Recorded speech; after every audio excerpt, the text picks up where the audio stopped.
chanson pour une femme qui meurt dans les rues. C'est une chanson pour un homme qui cherche le thrill. C'est une chanson pour un cœur qui crie Palestine.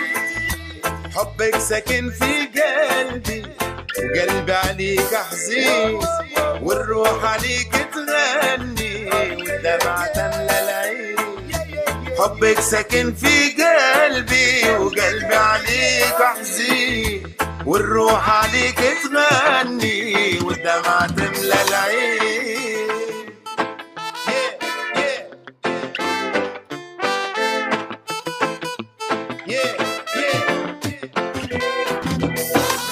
C'est une chanson d'un enfant qui pleure Palestine. C'est une chanson pour une femme qui meurt dans les... Merci d'être là. Alors je vais essayer de vous parler un petit peu du dernier bébé, de celui qui vient de sortir, la Vallée des Fleurs.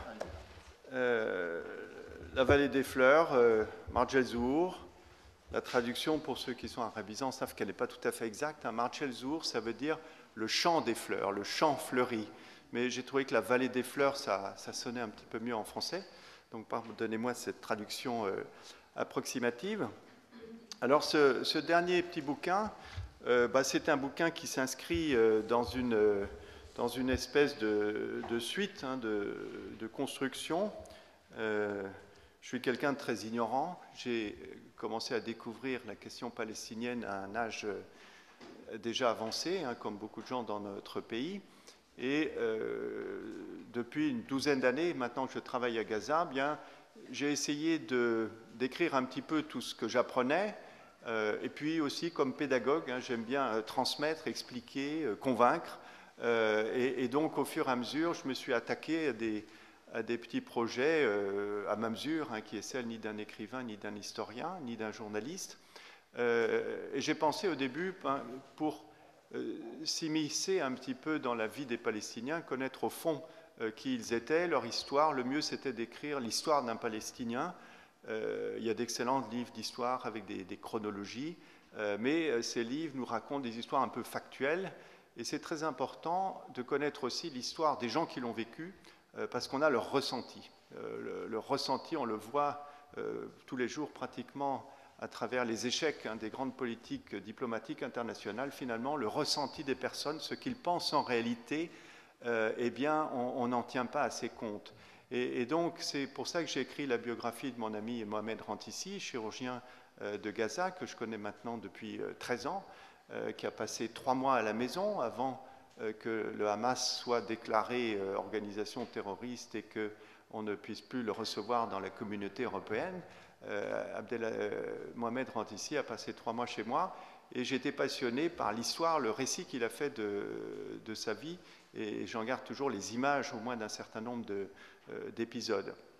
Et puis une fois que j'ai fait cette biographie pour connaître l'histoire d'un Palestinien, qui est un peu exceptionnel pour des gens ordinaires comme moi, mais pour les Palestiniens, tous les autres, on me l'a dit souvent, chacun a une histoire exceptionnelle et pourrait faire l'objet d'un livre, mais en tout cas, c'est son histoire que j'ai racontée. Et puis, lorsqu'on commence à connaître un petit peu l'histoire des personnes, il m'a semblé intéressant de connaître l'histoire dans sa totalité, ou au moins l'histoire ancienne. On a tendance à toujours parler de la Palestine et de la bande de Gaza comme un pays dont l'histoire se serait déroulée au cours des 100 dernières années. Alors bien entendu, la Palestine, la Cisjordanie présentent des vestiges d'une histoire passée extrêmement riche. Par contre, cette petite bande de Gaza, finalement, pour beaucoup, en tout cas pour moi, il y a une quinzaine d'années, c'était un petit peu une langue de sable où il ne s'était sans doute pas passé grand-chose d'intéressant. En tout cas, il n'en restait pas énormément de choses. Et dès que j'ai commencé à aller à Gaza, je me suis dit, il faut absolument qu'il y ait une histoire de cette bande de Gaza. Vous voyez, j'étais très ambitieux et prétentieux. Je me suis dit, et si ça n'existe pas, eh bien, je vais l'écrire. Bon, heureusement, très vite, je suis tombé sur un excellent bouquin qui était écrit par un journaliste britannique et qui avait l'avantage de raconter non pas l'histoire des 100 dernières années, pas l'histoire du conflit, l'histoire des batailles, mais raconter la vraie histoire, c'est-à-dire celle sur laquelle sont construites les mentalités des personnes, les racines anciennes. Et j'ai découvert ce livre de Gerald Booth qui s'appelait Gaza at the Crossroads, History of Gaza, qu'on a traduit Gaza au carrefour de l'histoire. Et ce livre m'a beaucoup intéressé, j'ai lu 3 fois avant de le traduire, parce qu'il ne s'intéressait pas simplement à la période récente, il ne s'intéressait pas simplement à la période islamique, il remontait aux périodes anté-islamiques et finalement il remontait jusqu'aux plus anciens objets, témoignages d'une implantation humaine qu'on a trouvé dans cette région.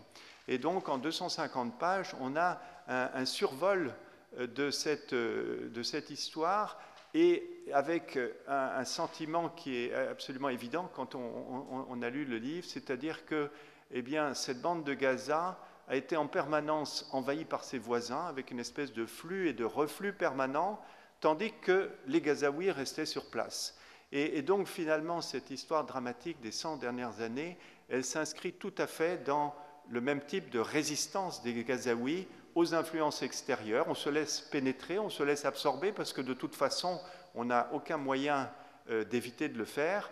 Et puis, on est toujours là. On est toujours là avec notre passé, notre histoire, notre culture, et je le répète, qui n'est pas seulement islamique. Il y a des vestiges à Gaza, et les habitants de Gaza en sont bien conscients, de périodes de byzantine, avec des vestiges magnifiques, et même des vestiges beaucoup plus anciens de la période de Canaan, sans parler de tout ce qui reste à découvrir dans cette bande de Gaza.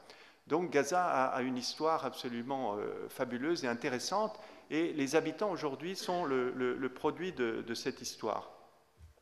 Alors ensuite, après une dizaine d'années de travail régulier à Gaza, une trentaine de séjours, une trentaine de voyages, eh bien, j'ai réuni les petites chroniques que j'écrivais à chaque fois. Ce sont des chroniques qui ont été écrites en temps réel, et il n'est pas intéressant de retrouver une dizaine d'années plus tard la conversation qu'on a pu avoir avec un tel ou un tel. Il n'est pas intéressant de comparer la vision qu'ils avaient d'une période à un moment donné avec ce qui s'est écoulé depuis. Avec le temps, je trouve finalement que ces petits flashs sur le passé retrouvent une actualité. Et puis alors, il y a un autre livre qui est écrit en collaboration ensemble avec Acacia, qui est là. Alors là, c'est complètement différent. On a, bienvenue en Palestine, on a parlé des militants, de ceux qui, un peu écervelés, hein, comme nous tous, se battent pour des idées, hein, tout simplement, avec des moyens qui sont des moyens variés, qui sont des moyens plus ou moins agressifs, mais aussi qui souvent tendent vers l'humour. L'humour est un moyen aussi de progresser, de faire avancer les idées. Et là, je sais que dans la salle, il y a des gens qui ne connaissent pas ce livre, donc j'en parle un tout petit peu. Là, le principe de ce livre, eh bien, c'est de raconter une mission assez exceptionnelle. Elle est même exceptionnelle, puisqu'il n'y en a eu qu'une seule de mission. Les missions en Palestine, c'est quelque chose de courant. On va en Palestine, on va cueillir les olives, on va parler, discuter, organiser des micro-projets avec nos amis palestiniens. Mais pour y aller, il faut se cacher. Parce que pour aller en Cisjordanie, il faut se cacher, il faut mentir, il ne faut pas dire qu'on va voir les Palestiniens. Et donc, ça fait des années, plus de 10 ans, que les gens qui vont en Palestine occupée, en Cisjordanie, mentent en arrivant à Israël en disant « nous allons voir nos amis à Jérusalem » ou ailleurs. Et on pourrait même dire d'ailleurs que les Israéliens ne sont pas dupes, bien entendu, qu'un certain nombre d'internationaux vont en Cisjordanie, vont en Palestine occupée, mais à condition qu'on ne le dise pas, ça passe. Vous voyez, c'est-à-dire qu'on voit d'ailleurs, c'est un petit peu curieux, cet État d'Israël qui en permanence utilise le mensonge diplomatique, et à l'occasion de ces voyages, il se ment à lui-même. C'est-à-dire que les Israéliens savent très bien qu'un certain nombre de militants vont aller en Cisjordanie, mais il ne faut pas le dire. Et si vous mentez, à ce moment, on vous laisse passer. Vous voyez, c'est une situation quand même qui n'est pas très saine. Eh bien, pour cette mission exceptionnelle qui a eu lieu en 2011, en juillet 2011, eh bien, l'idée a été, on y va, mais on dit pourquoi. On y va, on dit pourquoi, on ne ment pas. Et donc, ça a été un débarquement, en principe, massif de plusieurs centaines, presque 1000 personnes qui étaient prévues débarquant le même jour à Tel Aviv. Et ce qu'on a mis en évidence à travers cette mission et ce qui s'est passé, eh bien, c'est la capacité israélienne non seulement d'identifier les personnes qui, ce jour J, devaient se rendre à Tel Aviv, ce qui n'était pas très difficile, c'est vrai, mais surtout d'influer les compagnies aériennes du monde entier, d'influer sur les aéroports, d'influer sur les gouvernements, de sorte que les 3/4 des militants qui étaient prévus à l'embarquement ont été bloqués par les autorités de départ dans des pays comme la France, comme la Belgique, comme la Suisse ou comme l'Italie. Donc ça a été l'occasion de démontrer par un cas très précis eh bien, la véritable collusion qu'il y a entre un certain nombre de pouvoirs, y compris étatiques, dans tous les pays d'Europe avec Israël. Et c'est véritablement une démonstration supplémentaire que la lutte pour nos amis palestiniens ne se passe pas simplement sur le terrain palestinien, elle se passe autour de nous, elle se passe à peu près partout. Et d'ailleurs, je vous engage vivement à lire 2 excellents livres qui ont été écrits par Jacob Cohen, Le printemps des Sayanim et puis Dieu ne repasse pas à Bethléem, où il démontre avec beaucoup d'humour, d'ailleurs, ce sont des romans autobiographique, hein, c'est quasiment la réalité, mais il démontre avec beaucoup d'humour, bien justement, cette capacité qu'a Israël à tenir un certain nombre de choses, et véritablement, il faut s'attaquer à cet Everest. Il ne s'agit plus, en tout cas pour moi, simplement d'aller soigner des Palestiniens, de verser une larme à l'occasion de la Nakba.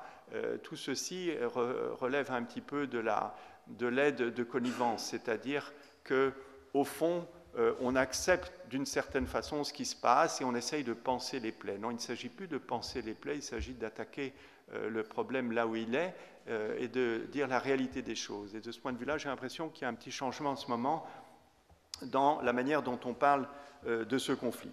Alors, j'en viens au dernier né, donc à celui d'aujourd'hui, la vallée des fleurs, Marjezour. Alors, à l'occasion de tous ces voyages, à l'occasion du premier livre que j'ai écrit sur la biographie de Mohamed Rantissi, eh bien, j'ai appris que son frère, il y a 20 ans, en 1992, avait été déporté au Liban. Et pas tout seul, ils avaient été déportés, il y avait 400 Palestiniens, les 3/4, les 4/5e étaient des membres du Hamas ou des dirigeants, et puis un petit quart était membre du djihad islamique, et ils ont été déportés, le mot est important, déportés, hein, ils n'ont pas été expulsés, on expulse des étrangers, on expulse des squatteurs, là on a pris des gens qui habitaient chez eux, et on les a transportés en dehors de leur lieu de résidence, donc c'est bien une déportation dont il s'agit, et donc au fur et à mesure des rencontres que j'ai pu avoir à Gaza au fil des années, eh bien, on me disait, ah bah tiens, c'est un ancien de Marjezour, tiens, c'est un autre ancien de Marjezour. Je me dis, Marjezour, qu'est-ce que c'est que Marjezour? Et donc, je me suis un petit peu documenté, j'ai essayé de combler mes lacunes, et je me suis aperçu qu'il y avait une histoire humaine assez exceptionnelle qui s'était déroulée à Marjezour. Alors, pourquoi j'en ai fait le récit? Au-delà de l'histoire qui est assez exceptionnelle, j'en ai fait le récit aussi parce que j'étais un petit peu comme vous, je pense, c'est-à-dire j'étais un petit peu fatigué d'entendre des commentaires qui étaient des véritables caricatures vis-à-vis des personnes, des réalités politiques, vis-à-vis des populations de Gaza, et en particulier depuis que des élections ont eu lieu et que ces élections ont abouti démocratiquement à l'élection d'un parti islamique. Cette caricature, on en a énormément d'exemples, il y en a qui sont même célèbres, que vous connaissez tous. Par exemple, au moment de l'adhésion de la Palestine à l'ONU, eh bien, vous savez que quelques semaines avant, eh bien, il y a eu un documentaire de presque 2 heures sur la principale télévision nationale, France 2, et ce documentaire était fait de la juxtaposition de petits récits d'une vingtaine de minutes sur les différentes composantes de la Palestine. Et il y avait par exemple un documentaire sur les camps de réfugiés du Liban qui était extrêmement bien. Et puis il y avait un documentaire sur la Cisjordanie. Alors là, c'était un petit peu moins bien, c'était la campagne électorale de Salam Fayyad avec les petits drapeaux, etc. C'était un petit peu limite. Il y avait une partie qui a beaucoup défrayé la chronique, qui était le lobby pro-israélien aux États-Unis. Et c'est ça qui a vraiment mis le feu aux poudres, si j'ose dire. Et puis, il y a une partie qui est passée pratiquement inaperçue, sauf en tout cas de moi. Je me sentais concerné. Il y avait une partie sur la bande de Gaza. Et la bande de Gaza, c'était quoi? Eh bien, c'était une journaliste, une femme, qui était allée à Gaza, qui avait tendu un micro à une jeune femme de Gaza, comme il en existe. Cette jeune femme n'avait pas envie de mettre son voile et elle voulait fumer dans la rue. Donc, c'était les deux messages absolument capitaux, vous vous rendez compte, qui passaient à travers. Et puis après, qu'est-ce qu'il y avait? Bon, il y avait un tout petit peu de politique, c'est-à-dire qu'il y avait une vue d'Ismaël Haniyeh qui était en train de faire le prêche le vendredi. Alors évidemment, pour un public occidental, 10 000 personnes qui se prosternent devant Ismaël Haniyeh, et puis quelques phrases, comme on peut en prononcer quand on a un discours à faire devant 1000 personnes, du genre « tous demain à Jérusalem », etc. Bon, pour effrayer le Kidam, il n'y a rien de tel dans nos pays. Et puis, je me disais quand même, ils vont bien interroger quelqu'un qui a quelque chose à dire. Alors, oui, ils sont allés interroger Mahmoud Zahar, que je connais très bien, qui est un ami, qui est le ministre des Affaires étrangères, et lui, carrément, ils ne lui ont pas donné la parole. C'est-à-dire qu'il y avait une voix off. Il y avait une voix off qui nous présentait, à voix quasiment basse, l'un des islamistes les plus radicaux qu'on puisse imaginer, etc. Et pour terminer, il y avait tout simplement Al-Qaïda, s'entraînant en poussant des grands cris sur une plage de Gaza en plein midi. Donc c'était ça, ce qu'on nous montrait de la bande de Gaza. C'est ce qu'on nous montrait de les leaders qui travaillent là-bas, qui ont été élus et qui travaillent et qui font un travail considérable. Donc ça, ce sont des choses qu'on a du mal à avaler. On a du mal à avaler aussi. Moi, il se trouve que, je vous l'ai dit, je suis très très ignorant, donc je bouge des creux, je bouge des lacunes. Je suis très avec un ami qui est présent ici, Zoubir, on suit depuis 2 ans très régulièrement des conférences dans des instituts de hautes études où il y a des universitaires qui viennent nous parler des révolutions arabes, qui viennent nous parler de l'islamisme politique, de l'islam politique. Et donc, il y a énormément de réflexions, de richesse dans toutes ces conférences, et ça nous pousse à lire un petit peu quelques textes. En tout cas, moi, ça me pousse à lire des textes. Et je m'aperçois que la même caricature qui est faite du Hamas, qui est faite des dirigeants du Hamas, eh bien, nous avons exactement la même caricature qui est faite des penseurs musulmans. C'est-à-dire qu'on place en face de nous quelqu'un pseudo-spécialiste ou même des gens qui sont parfois même professeurs dans certains instituts d'études politiques que je ne nommerai pas et qui ont pignon sur rue, qui ont la vérité, qui savent tout.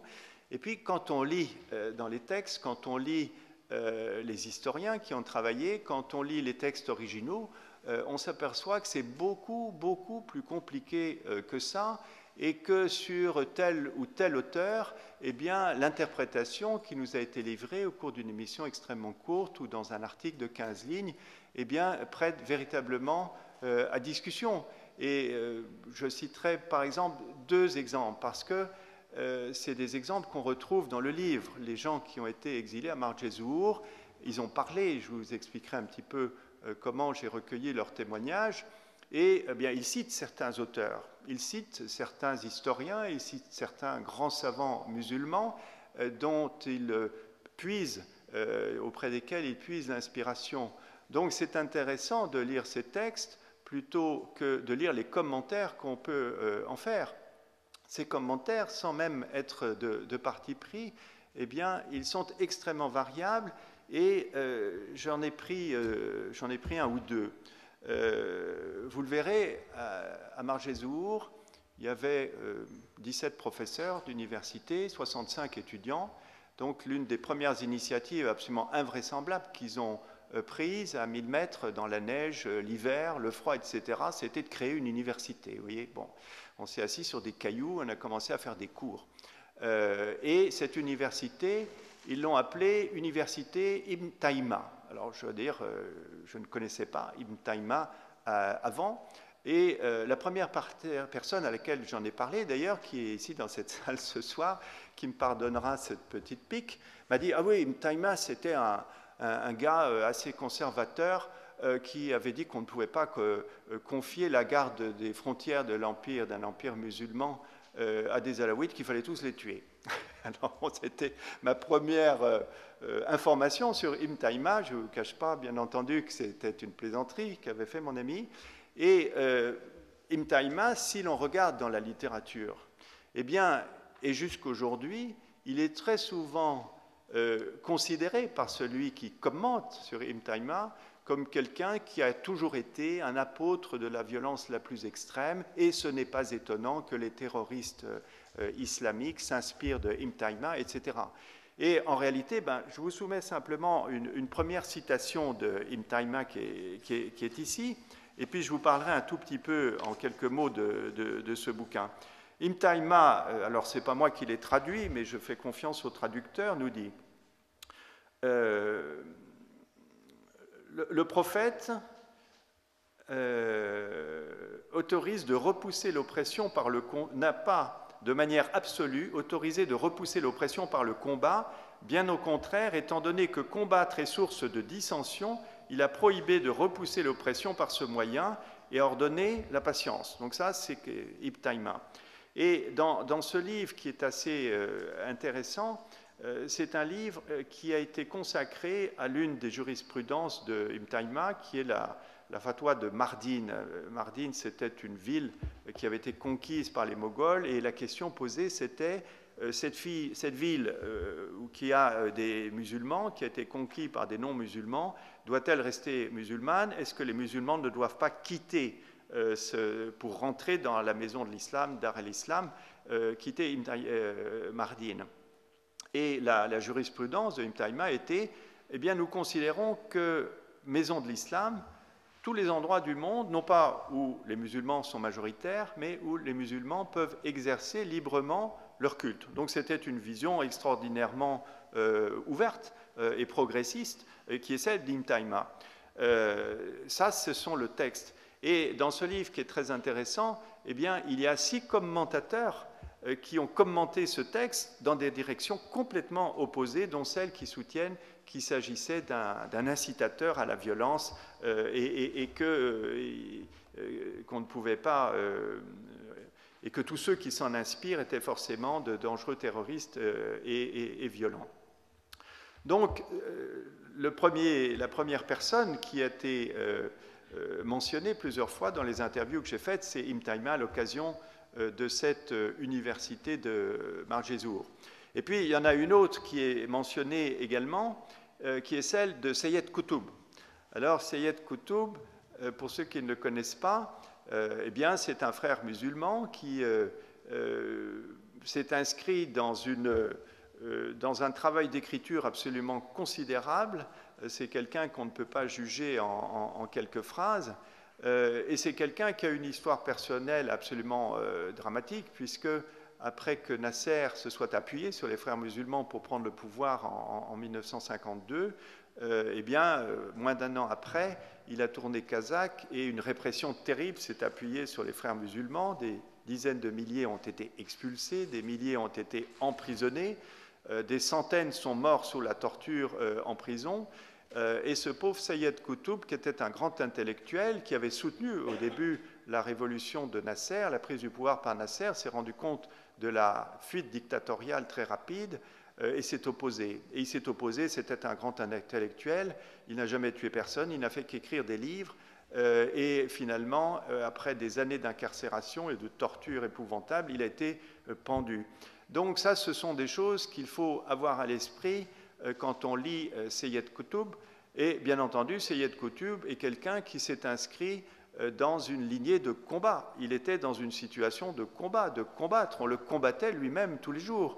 Et c'est assez facile de dire que quelqu'un qui vit dans ces conditions devrait se contenter de théoriser d'une manière tranquille.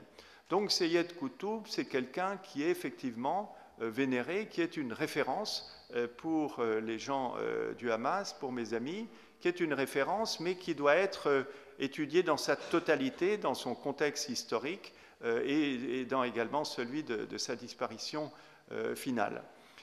Donc, il ne faut pas caricaturer l'islam politique, à mon sens, il ne faut pas caricaturer ses inspirateurs, et c'est ça qui m'a donné l'envie, si vous voulez, de raconter ce qui était racontable pour moi, qui ne suis ni un historien ni un journaliste, de raconter un épisode et d'essayer de faire un petit peu de pédagogie en montrant que derrière ces personnes qui sont diabolisées, eh bien, il y avait des individus, des hommes, j'allais dire des femmes, non, il n'y avait pas de femmes malheureusement, je dis ça pour Claude, c'est des hommes, mais ça n'empêche qu'ils ont une histoire exceptionnelle et dont on peut tirer beaucoup d'informations. Alors, comment je m'y suis pris? Eh bien, ce n'est pas très facile quand on ne parle pas un mot d'arabe, qu'on ne connaît pas cette histoire. Donc, je me suis dit, qu'est-ce que j'ai comme atout pour mener à bien cette entreprise? Quels sont les objectifs que je peux me fixer raisonnablement? Alors, l'objectif, eh bien, ce n'était pas de faire un livre d'histoire pour historiens, encore que l'histoire orale, ça existe. Mon objectif, ça a été de donner la parole aux témoins de Marjezour. 20 ans après, la plupart, heureusement, des expulsés ou des déportés de Marjezour sont encore vivants. Il y en a malheureusement une demi-douzaine qui ont été assassinés par Israël, mais la plupart sont encore vivants, ils sont accessibles, et bénéficiant de mes accès à Gaza, où j'ai des amis fidèles, eh bien, j'ai pu leur proposer le projet d'interviewer un certain nombre de ces témoins et d'essayer de rendre leur histoire. Alors la première fois que j'ai posé la question à mon ami Mahmoud Zahar, dès que je lui ai parlé de ça, j'ai vu qu'il avait non pas une réticence, mais enfin j'ai vu qu'il faisait une vilaine tête à cette question. Alors je me suis dit, tiens, est-ce que j'ai pas fait une gaffe? Qu'est-ce qui se passe, etc. Et il m'a dit, là, vraiment, tu soulèves une question douloureuse. Je me suis dit, ah bon, pourquoi douloureuse? Eh bien, vous le verrez dans le livre, Mahmoud Zahar était le responsable de la cellule communication média. Et ils ont organisé, à une époque où il n'y avait ni Internet ni portable, ils ont organisé une cellule communication média qui a été d'une remarquable efficacité. Et énormément de textes, de documents, de petits films et d'enregistrements radio ou d'enregistrements magnéto ont été collectés à cette occasion. La totalité du fonds a été confiée, et Mahmoud Zahar ne m'a jamais dit à qui exactement, parce qu'il veut rester discret, en tout cas accuser personne, mais la totalité du fonds a été perdue. Et jusqu'aujourd'hui, tout ça a été dispatché et on n'a absolument rien pu garder de ce que les témoins eux-mêmes ont écrit ou enregistré à l'époque. Et donc, quand je lui ai proposé ce projet, une fois le choc passé, j'ai vu qu'au contraire, ça l'intéressait beaucoup. J'avais proposé de faire ces interviews moi-même pour ceux qui parlaient anglais, pour pouvoir avoir un contact direct, mais la plupart ne parlant pas anglais, j'étais obligé de faire ça par quelqu'un. J'ai préparé mes questions, un questionnaire assez long qui a été traduit en arabe, et je me proposais de confier à un étudiant en vidéo ou en journalisme le soin de faire ces interviews pour moi. Et en réalité, ça a été confié au responsable du département d'histoire orale du département d'histoire de l'université. Et donc, j'ai pu faire moi-même un certain nombre d'interviews avec la possibilité d'écouter les réponses, de faire des relances, mais la plupart des interviews ont été réalisées sans moi. Ce qui n'est pas forcément un inconvénient, car ceux qui ont, et je les remercie, un certain nombre sont ici, ceux qui ont traduit ces interviews, qui sont des interviews longues, qui font 1 heure, 1 heure et quart chacune, eh bien celui qui lisait mes questions, posait mes questions, se présentait comme un responsable du fonds documentaire du département d'histoire et ne se présentait pas comme un occidental qui écrit un bouquin sur Marjezour. Et je pense qu'à cette occasion, eh bien, je vois Belkacem qui opine, eh bien, les interviewés se sont confiés et sans doute ont dit un certain nombre de choses qu'ils n'auraient pas dites si c'était moi qui avais posé les questions. Il y avait sans doute moins de retenue. Mais je voudrais ajouter aussi que, et je l'ai pu le contrôler facilement, toutes les questions que j'ai écrites ont été posées. Il n'y a eu aucune coupure dans les choses qui m'ont été remises. Alors là, il y a une petite anecdote parce que j'avais commencé quelques interviews au cours d'un séjour et puis j'ai confié la caméra que j'avais achetée, le micro et puis les questions au département d'histoire. Et puis j'espérais que retournant là-bas, 5 ou 6 mois après, les choses seraient faites. Et puis de temps en temps, je passais un coup de fil. Je disais où ça en est. Aucune réponse, rien. Bon, je suis arrivé la fois d'après avec le moral dans les chaussettes en me disant bon, il va falloir que je fasse le boulot moi-même, c'est pas possible, etc. Et en fait, ils m'avaient fait une blague, c'est-à-dire que quand je suis arrivé, ils m'ont remis un disque dur où il y avait la totalité des interviews qui étaient dessus, filmées. Et donc, j'étais absolument ravi. Voilà, donc je remercie beaucoup ces gens du département d'histoire qui ont fait le boulot à ma place. Je remercie énormément, si ma femme était là, d'ailleurs, elle me dirait ça te ressemble bien. Je remercie aussi tous ceux qui ont fait les traductions, parce qu'il paraît que je suis un champion pour faire travailler les autres. Donc j'ai eu des traductions d'une très grande qualité, avec beaucoup de soins. Et c'est très important parce qu'il s'agit de personnes qui ont répondu oralement à des interviews, donc qui ont des petites notes d'humour, des petites notes de sentiment, et finalement, à travers 1h15 d'interview, pour chaque personne interviewée, on sait un peu de qui il s'agit, on sait qu'est-ce qu'il aime dans la vie, qu'est-ce qu'il fait rigoler, etc. Et certains même ont parfois un visage un petit peu austère, mais en lisant les textes qui sont capables de sortir, véritablement, moi j'ai trouvé ça jubilatoire.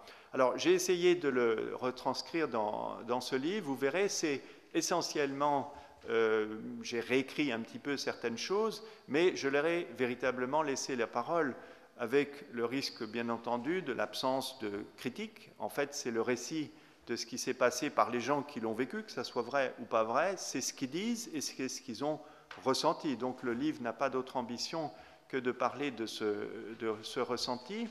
Et puis le deuxième aspect, et là aussi je remercie certaines personnes qui sont dans la salle, ou qui ne sont pas loin de ceux qui sont dans la salle, qui m'ont beaucoup aidé en apportant de la documentation, car il est absolument effarant, risible parfois, moins risible d'autres, parce que finalement ce n'était pas une affaire très rigolote, mais il était effarant de voir le commentaire de la littérature, des journalistes, des 150 articles de la presse quotidienne que j'ai pu lire, les commentaires à propos de cet événement. Il y a un décalage absolument énorme entre, je dirais, l'intelligence, le niveau d'éducation des gens qui ont été expulsés, la qualité de leur organisation, la qualité de leur production, que ce soit production en matière d'enseignement, de culture, ils ont créé un musée, production même journalistique, et les commentaires qui sont faits à distance, avec des commentaires qui, une fois de plus, sont souvent des caricatures absolument ahurissantes. Par exemple, pour citer qu'un exemple, lorsque on leur apporte les paysans locaux, qui, soit dit en passant, sont chrétiens, druzes, sunnites, chiites. Il y a eu un mélange absolument, qui est le mélange du Liban finalement. Eh bien, la nourriture qu'on leur apporte est qualifiée de nourriture de contrebande, apportée par des guérilleros musulmans. Vous voyez, dans une seule phrase, d'un seul article, vous voyez, vous avez tous les stéréotypes racistes qui sont alignés. Il y a quelques journalistes qui ont fait un travail un peu plus en profondeur, vous le verrez, mais leurs commentaires, d'une façon générale, sont quand même assez superficiels. L'autre élément intéressant de ce livre, et j'en terminerai par là, eh bien, c'est qu'il s'est déroulé à une époque évidemment très précise, c'est-à-dire que le kidnapping de ces 400 Palestiniens a eu lieu entre le 14 et le 17 décembre 1992, et ils ont été libérés pour la première partie, le premier groupe, le 13 septembre 1993, c'est-à-dire quasiment jour pour jour après la signature des accords d'Oslo, et le deuxième groupe a été libéré à la mi-décembre, c'est-à-dire un an jour pour jour après la déportation. Autrement dit, bien entendu, il y avait une énorme arrière-pensée politique dans cette déportation. Il s'agissait de se débarrasser d'un groupe politique intelligent, organisé, motivé, qui s'opposait aux négociations d'Oslo et qui avait des arguments. Et il faut bien reconnaître que 20 ans après, eh bien, tout le monde, pratiquement tout le monde, y compris l'autorité palestinienne aujourd'hui, considère que ces accords d'Oslo ont été mal menés, mal signés et ont abouti à une catastrophe supplémentaire. Autrement dit, ces gens que nous montraient du doigt dans la montagne eh bien, avaient finalement pris la mesure des choses et avaient pris une position qui était une position raisonnée et la suite a montré qu'ils avaient raison. Et puis la dernière partie de ce livre, eh bien, c'est que sont-ils devenus ces témoins? Et c'est intéressant de voir leur parcours.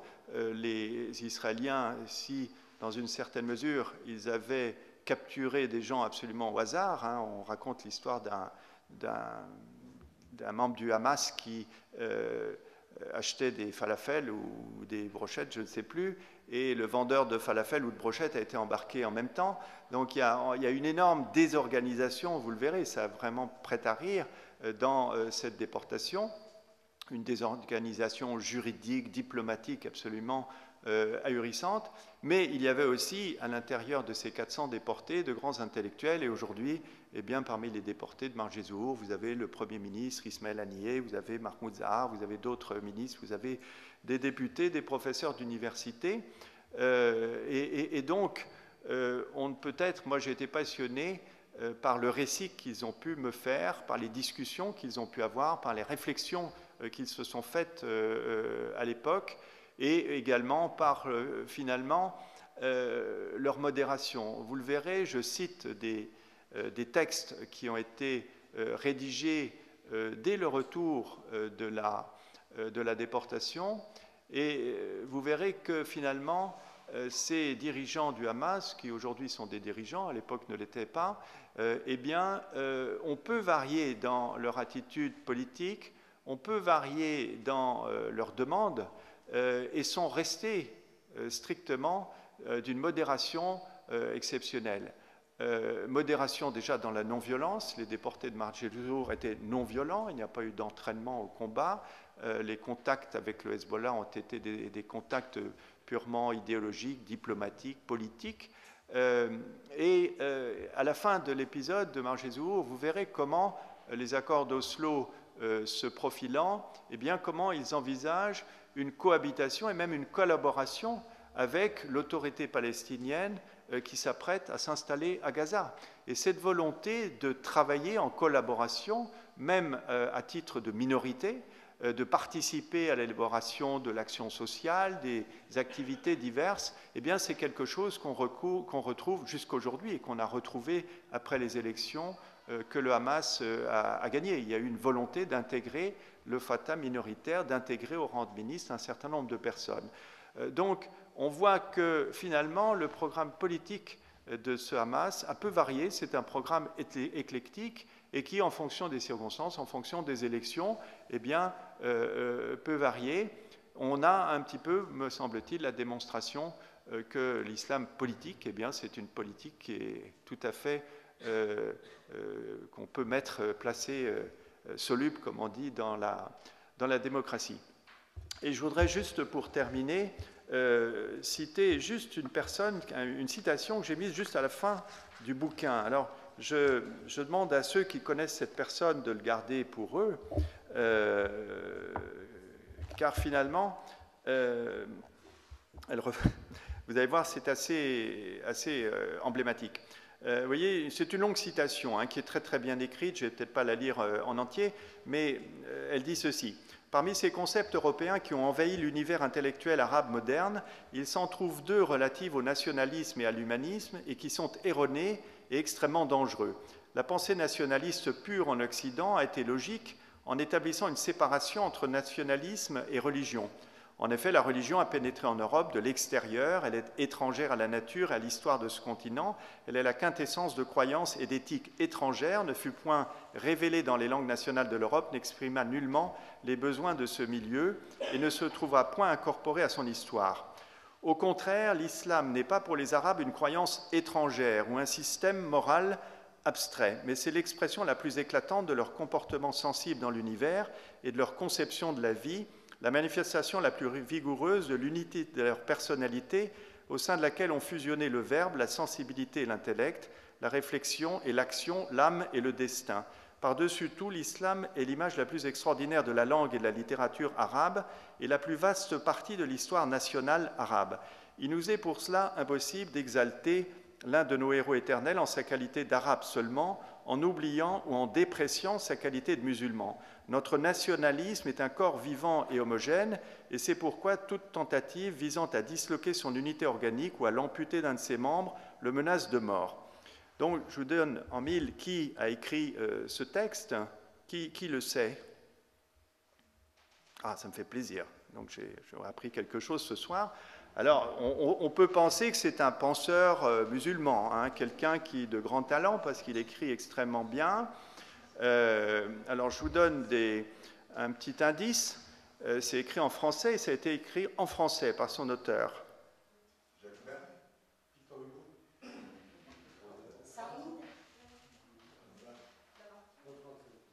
Alors, vous voyez, vous vous orientez vers des non-musulmans. Moi, je trouve que ce texte, a priori, enfin, quand je l'ai lu, je me suis dit, ça vient d'un musulman quand même. Mais je vois que vous avez quand même des idées. Eh bien, ce texte, il a été écrit par Michel Aflaq, qui est donc un chrétien laïque, qui a fondé le Parti Baas laïque. Donc, vous voyez que c'est un chrétien 100% laïque qui a écrit ce texte. Et donc, je crois que ça mérite notre réflexion. Merci.